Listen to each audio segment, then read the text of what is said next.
Breaking news in the capital city, the Mississippi Bureau of Investigation is looking into an officer-involved shooting where one person has died from a self-inflicted gunshot wound.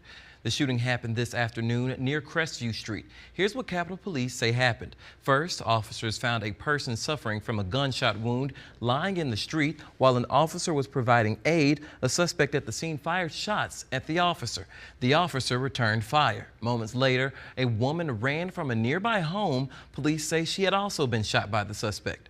Then police found the suspect who shot at the officer dead from an alleged self-inflicted gunshot wound. The two victims were taken to a nearby hospital for treatment and no other injuries were reported. MBI is handling the case and will forward its findings to the Attorney General's office.